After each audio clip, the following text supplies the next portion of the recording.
আমরা এই অন্তর্বর্তীকালীন সরকারের আমলেই আমরা দেখতে পারি কিভাবে ৪৪,০০০ পরিবারকে রাস্তায় নামানোর জন্য এক ধরনের চেষ্টা করে যাচ্ছে। এই ৪৪,০০০ পরিবার তাদের লাইসেন্স হারিয়ে তাদের ফ্যামিলি নিয়ে রাস্তায় নামছে। আমরা বর্তমান সরকারকে আকুল আবেদন জানাবো যে আমাদের এই খুচরা সার ডিলারটা বহাল রাখার জন্য, না হলে আমরা সামনে আরো কঠোর থেকে কঠোরতর আন্দোলন শুরু করব। দেয়ালে যখন পিঠ লাগে তখন পিছনে যাওয়ার আর জায়গা নাই।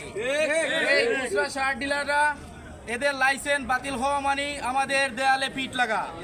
আমাদের এই আন্দোলন কঠিন থেকে কঠিনতর হবে। আপনারা অনতিবিলম্বেই আমাদের এই খুচরা সার ডিলারকে বহাল রেখে আপনাদের নতুন করে সার ডিলারের প্রয়োজন হলে নতুন করে সার ডিলার দেন।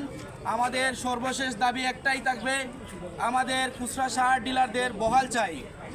এবং আমরা আগামী অধিবেশনে 12 তারিখের অধিবেশনে আমরা দেখতে চাই এই খুচরা সার ডিলারদের নিয়ে সুন্দর করে একটি প্রজ্ঞাপন জারি করা হোক, তাদের বহাল রেখে নতুন নীতিমালা প্রণয়ন করা হোক।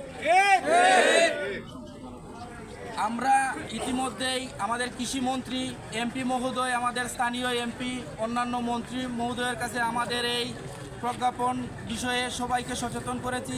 সবাইকে আমাদের বিষয়টি জানানো হয়েছে। যদি আমাদের এটি মেনে নিয়ে সরকার আমাদের এই পরিবারকে, আমাদের এই ৪৪,০০০ পরিবারকে রক্ষার জন্য কোনো ধরনের চেষ্টা না করে, তাহলে এই ৪৪,০০০ পরিবার রাস্তায় নামবে।